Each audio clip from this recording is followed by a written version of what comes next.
strong school of thought that what Russia is trying to do is establish a land corridor stretching from Russia proper into Ukraine, stretching to the Crimea, which it annexed back in March. The reason Crimea is important is that the Russian Black Sea Fleet is based there. So for Russia, for Moscow, Crimea is a hugely important strategic position to hold.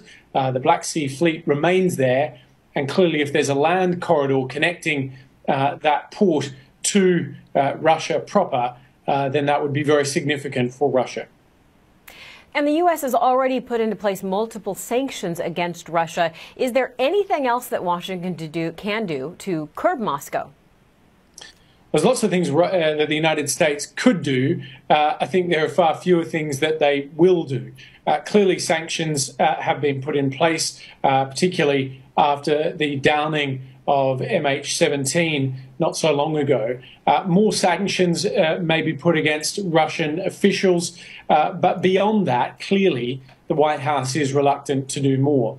We heard some very strong words at the UN Security Council yesterday from the US Representative Samantha Power, some of the strongest language yet in relation to Vladimir Putin. She said that the mask is coming off, he must stop lying, and that there was a huge risk if they didn't follow through with action.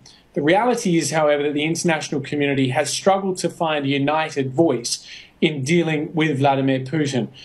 Essentially, Russia is a nuclear power. It is very powerful. It is very strong. It has a very large military.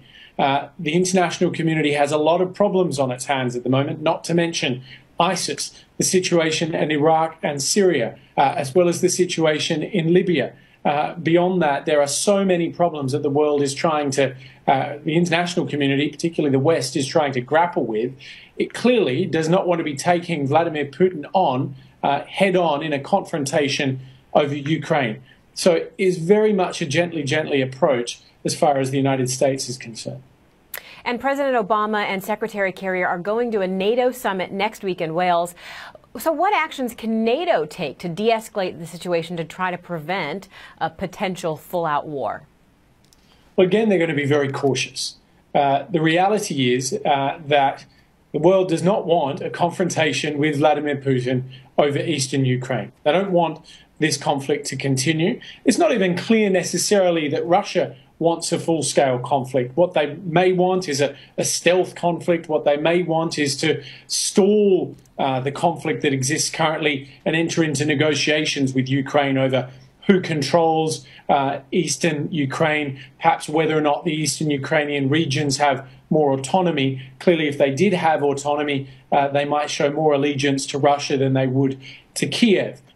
So that may be the longer-term strategy for Putin. But as far as NATO is concerned, some of the actions that they might be able to take is to say that, well, look, we won't give Ukraine full membership, but we might move things along slightly. We might give them greater support. We might introduce them as an observer state.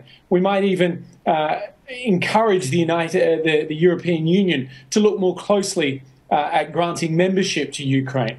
Those are things that Vladimir Putin wouldn't necessarily be happy about and might be seen as punitive measures in response to what Putin has been doing so far. But what we're seeing essentially is a two-track strategy as far as the rhetoric is concerned from the international community, from the United States, from NATO. On the one hand, they will say some quite strong things. This is terrible. Putin must stop. He is lying. There are clearly Russian forces on the ground in Ukraine. At the same time, however, we see a real reluctance to carry through with threats and carry out threats following that sort of language. There's a reluctance to take Putin on. ABC News International Affairs correspondent Hamish McDonald in Kiev. Hamish, please be as safe as you can out there, and thanks for joining us today. My pleasure.